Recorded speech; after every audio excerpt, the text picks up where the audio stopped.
Hello. हाँ जी, नमस्कार doctor साहब। नमस्कार, बोलिए। हाँ डॉक्टर साहब, मैं रोहित बोल रहा हूँ चंडीगढ़ से। हाँ रोहित, बोलिए। आज आपका प्रोग्राम देख रहा था बहुत दिन के बाद। मैंने आपसे ना आज से 7 एक महीने पहले दवाई ली थी, लीवर फैटी था मेरा। अच्छा। तो वो बिल्कुल आपकी 2 महीने की बाउल क्लीन से ठीक हो गया था। मैंने तो आपको धन्यवाद देने के लिए फोन किया है। धन्यवाद राहुल जी आपका। देखिए। और मैंने आपसे एक बात और बतानी थी कि मेरी बुआ जी की बिटिया थी जिनका गॉल ब्लैडर स्टोन का इलाज चला था आपसे। अच्छा। उनका गॉल ब्लैडर स्टोन भी निकल गया। उनको ने भी आपको एक पत्र भी लिखा था, मेल भी की थी और आपको थैंक यू भी बोलने के लिए बोला था। तो पीछे मैं दिल्ली भी आया था, तो उस दिन आप शायद बाहर थे। ठीक है राहुल जी, तो मैंने आज धन्यवाद आपका आपका। प्रोग्राम देखा। ऐसे मुझे ऐसे ही परिणामों की सूचना मिलती रहती है और मैं आप सब लोगों को धन्यवाद देता हूं। जो स्वस्थ हुए उनको धन्यवाद देता हूं मैं, क्योंकि उन्होंने अपने शरीर के स्वास्थ्य की प्राप्ति के लिए उचित प्रयास किया। नमस्कार जी। नमस्कार, बोलिए। डॉक्टर नमस्कार। नमस्कार, बोलिए। मैं भिवानी हरियाणा से बोल रहा था। हाँ जी, बोले। हम बेटे के बारे में पूछना था। वो सुबह जब लेटरिन में जाता है ना, हाँ हाँ। तो बहुत देर लगाता है और उससे काफी गैस सी निकलती रहती है। बहुत लगभग उसको घंटा लग जाता है। देखो भाई, आप भिवानी में रहते हैं, वैसे तो हाँ जी। पूरी दुनिया में ही जानते हैं लोग, भैंस गाय कितना चारा हमसे ज्यादा खाती हैं और उनको 30 सेकंड से 1 मिनट नहीं लगता, पूरा गोबर बाहर होता है। मनुष्य को ज्यादा से ज्यादा 2-3 मिनट लगने चाहिए।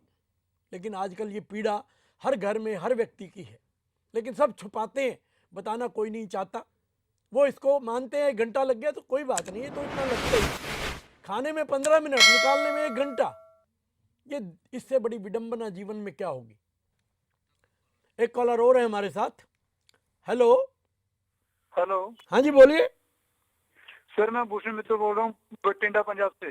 हाँ जी, बोलिए मित्तल जी, बोले। सर, मेरे को अभी महीने भर से ना सज्जे हाथ छाती में दर्द हो रहा है, पेन हो रहा है अच्छा।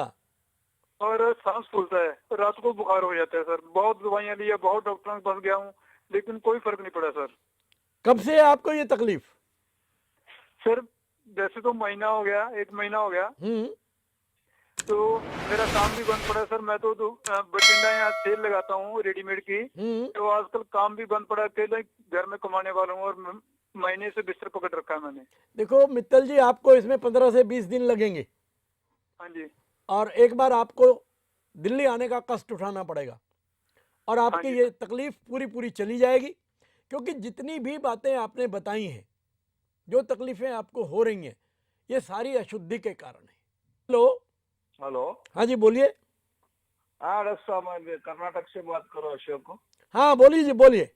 मेरे को नींद का समस्या है डॉक्टर साहब। टोटल नींद नहीं लग रहा मेरे को। 5-7 साल से ऐसा हो रहा है। भाई आप 3 महीने में ठीक हो जाओगे, 3 महीने में गहरी नींद सो सकते हो। वही वही मेरे को। आपका जो नींद ना आने की प्रक्रिया है, सीधी सीधी आपके लिवर और ब्रेन से संबंधित होती है। लिवर की शुद्धि करो, पेट की शुद्धि करो। बीमारी का इलाज करने से बीमारी ठीक नहीं होगी, जबकि पूरा का पूरा समाज, पूरा राष्ट्र, पूरा संसार बीमारी को ठीक करने के चक्कर में लगा हुआ है। बीमारी के पीछे एक कारण है। देखो, आज मैं तुम्हें एक बात बता देता हूं। 2 शब्द हैं, डिजीज और डिसऑर्डर। डिजीज है बीमारी, परिणाम है वो, कारण नहीं है। और डिसऑर्डर वो गड़बड़, वो अव्यवस्था, वो असंतुलन जो आपके शरीर में हुआ है, उसको ठीक करो। बीमारी को ठीक करने से बीमारी ठीक नहीं होगी, क्योंकि उसका कारण निरंतर आपके शरीर में बना रहता है। और जैसे ही दोबारा पुनः वही अवस्था आती है, आप दोबारा उसी में बीमार हो जाते हो। इसीलिए लोग 20-20 साल, 30-30 साल एक ही बीमारी से लड़ते रहते हैं और उसके साथ अनेक बीमारियां अपने से जोड़ लेते हैं। बोले। हाँ डॉक्टर साहब का नमस्कार। हाँ जी, नमस्कार। मैं रांची झारखंड से बोल रहा हूँ सर। हाँ जी, बोलिए। जी, मेरा बच्चा है, करीब 13 साल का हो जाएगा 3 फरवरी को। हाँ हाँ। उसका वेट बहुत भाग गया, पेट बहुत फूल गया सर। ठीक है। अच्छा। और उसका हाइट है 5 फीट से कुछ कम होगा सर। और उसका वजन है 50 kg सर। अच्छा। और उसका हाइट अभी भाग नहीं रहा। हमको समझ में नहीं आ रहा सर, क्या करें हम। समझने की भाई बात केवल एकमात्र ये है, बच्चों को बीमार करने में माँ बाप का हाथ ज्यादा है। बच्चे खुद बीमार नहीं होते।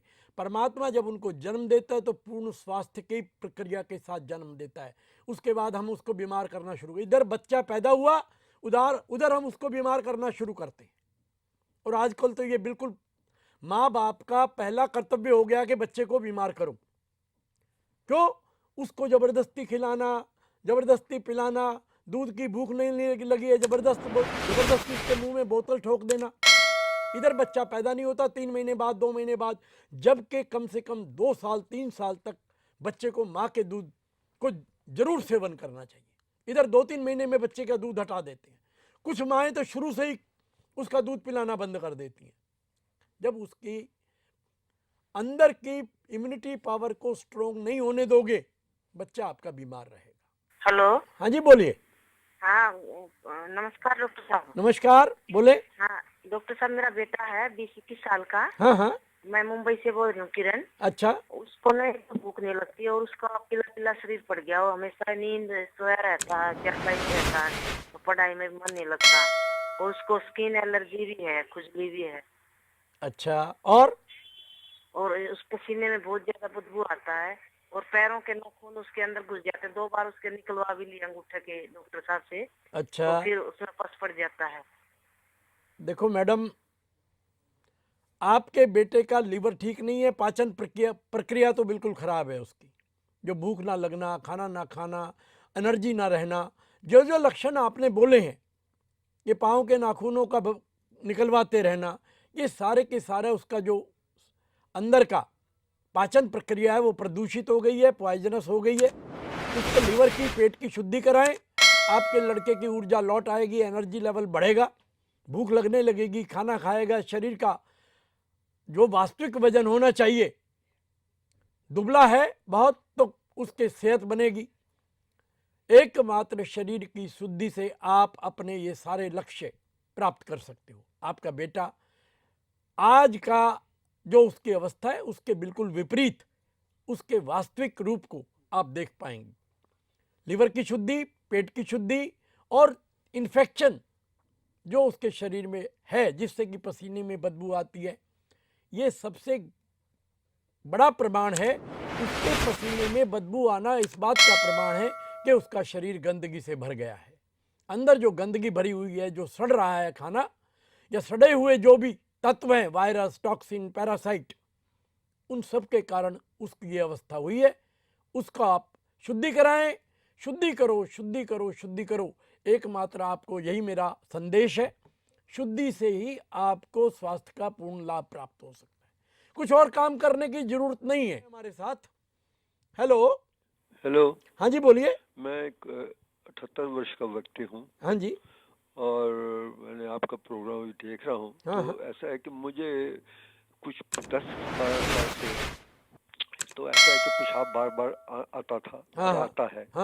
और दूसरा मुझे दिन में 2-3 दफा लेटरिन जाना पड़ता है। भूख कभी लगती है कभी नहीं लगती है। तो मैं क्योंकि आर्मी से हूँ तो मेरा काफ़ी इलाज वगैरह हुआ है, लेकिन प्रोस्टेट का ऑपरेशन भी करा लिया, लेकिन उसके बावजूद भी पेशाब बार बार जाना पड़ता है। वो कहते हैं दोबारा बढ़ गए हैं। तो पेशाब निकल जाता, रुकता नहीं है, तो बूंदे पेशाब कच्चे में गिर जाती हैं।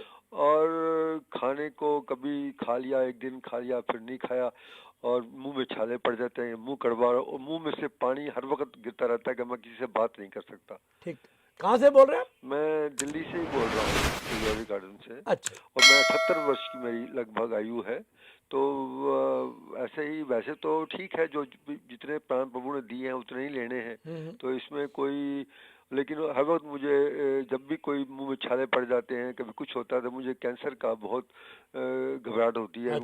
कैंसर, मेरी माता जी कैंसर से गई थी। तो इसीलिए थोड़ा दिमाग में होता है भाई मरना तो है, कैंसर से ना मरूं, लेकिन वो तो ऊपर वाले का विधान है, जाना है। देखिए, आप बुजुर्ग हैं, आर्मी से रिटायर हैं, दोनों वजह से आप पूर्ण सम्माननीय हैं।